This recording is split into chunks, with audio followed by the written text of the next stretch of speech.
പറയാലേ? Don't touch, only husband touch. You പറയാ, ഈ കല്യാണം എന്ന് പറഞ്ഞു കഴിഞ്ഞാൽ കേവലം ഒരു മഞ്ഞ നൂലിൽ കോർക്കുന്ന ഒരു താലിയല്ല, അതിനൊരു പവിത്രതയുണ്ട്. പരസ്പരം വിശ്വാസം വേണം. ഞാൻ ആദ്യമായിട്ട് കല്യാണം കഴിച്ചത് സ്നേഹിച്ച് കഴിച്ചതാണ്.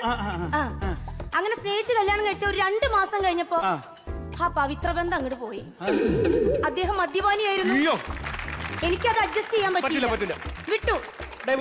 പിന്നെ ഇതൊരു പവിത്ര ബന്ധമാണല്ലോ എന്നോർത്ത് തുടർന്നു ഞാൻ 2ാമതൊരു കല്യാണം കഴിച്ചു. പവിത്ര ബന്ധമായിരുന്നു, പക്ഷെ അതൊരു 3 മാസം നിന്നുള്ളൂ. ഡിവോഴ്സായി. അയാൾ കുടിയനല്ലായിരുന്നു, ഞാൻ കുടിച്ചു തുടങ്ങിയിരുന്നു. അപ്പൊ അത് അയാൾക്ക് അഡ്ജസ്റ്റ് ചെയ്യാൻ പറ്റിയില്ല, അങ്ങനെ അത് പോയി. പിന്നെ ഇതൊരു പവിത്രമായ ബന്ധമാണല്ലോ, അങ്ങനെ ഞാൻ 3ാമതൊരു കല്യാണം കഴിച്ചു. ഇപ്പൊ ഞങ്ങൾ സുഖവും സന്തോഷവുമായി അടിച്ചു പൊളിച്ചു ജീവിക്കും. ഞാൻ കുടി നിർത്തിയില്ല, അദ്ദേഹം കുടി തുടങ്ങി, ഞാനും കുടി തുടങ്ങി. ഇപ്പൊ 2 പേരും നല്ല അസലായിട്ട് കുടിക്കും. ഇപ്പൊ അദ്ദേഹം അദ്ദേഹത്തിന്റെ വഴിക്ക്, ഞാൻ എന്റെ വഴിക്ക്. പക്ഷെ കുടുംബജീവിതം നല്ല സൂപ്പറായിട്ട് മുന്നോട്ട് പോകുന്നു. അത് പോകും. 2 പേർക്കും ബോധമില്ലല്ലോ, അപ്പം നല്ലപോലെ പോകും.